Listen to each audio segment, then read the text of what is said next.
Welcome to నివిట్రన్. ఈరోజు మనం bagara rice ఎలా చేసుకోవాలో చూద్దాము. ఫస్ట్ ఒక బగోనా పెట్టేసి అందులో ఆయిల్ వేసుకోవాలి. ఆయిల్ ఇక్కడ నేను ఒక 4 to 5 స్పూన్స్ ఆయిల్ వేసుకుంటున్నాను. దాని తర్వాత ఆయిల్ వేడయ్యాక ఒక 2 ఆనియన్స్ ఇలా సన్నగా కట్ చేసి వేసుకోవాలండి. బగారా రైస్ చాలామందికి వస్తుంది, సింపులే, బట్ నేను చేసే విధానం చూపిద్దామనేసి ఈరోజు వీడియో పెట్టాను మీకు. ఫస్ట్ నేను గరం మసాలా ఇంగ్రీడియంట్స్ వేయను. ఆనియన్ వేసాక ఇవన్నీ వేస్తే చాలా వేరే టేస్ట్ ఉంటుంది. ఒకసారి ట్రై చేసి చూడండి, పర్ఫెక్ట్ టేస్ట్ వస్తుంది. సో సాజీరా, ఇలాచీ, లవంగ, పట్ట, బిర్యానీ ఆకు, అనాస పువ్వు, మీ దగ్గర ఏవైతే బిర్యానీ మసాలాలు ఉన్నాయో అవన్నీ వేసుకోండి. వేసుకున్న తర్వాత కొద్దిగా కలమాకు వేసి కలుపుకుందాము. అలాగే ఒక 5 పచ్చిమిర్చి వేసుకోవాలి.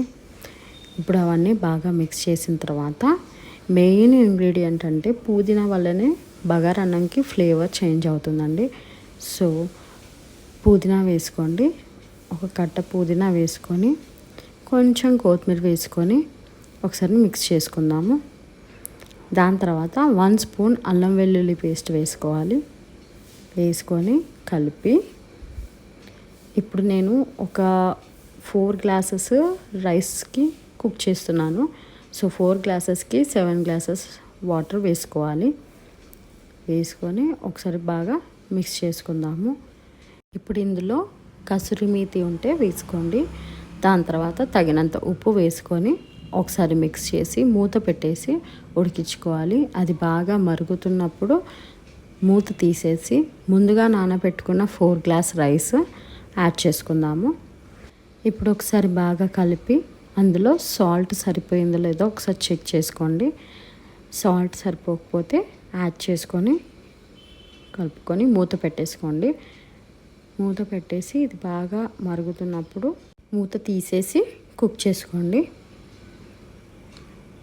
సో ఇప్పుడు ఇది హై ఫ్లేమ్లోనే కుక్ చేసుకోవాలి. కొంచెం ఎసరు అనేది పోయిన తర్వాత ఇలా కొద్దిగా కుక్ అయ్యాక కొంచెం లైట్గా వాటర్ ఉన్నప్పుడు మనం మూత పెట్టేసి స్లిమ్లో చేసుకోవాలి.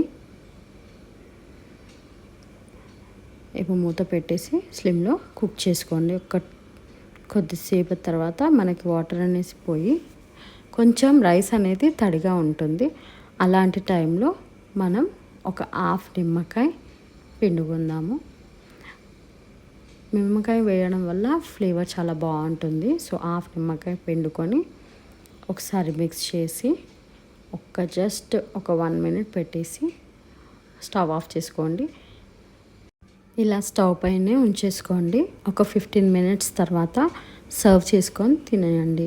అంతే అండి, ఎంతో టేస్టీ అయిన బగారా రైస్ రెడీ అయిపోయింది. థ్యాంక్స్ ఫర్ వాచింగ్ నివిట్రన్. Please subscribe.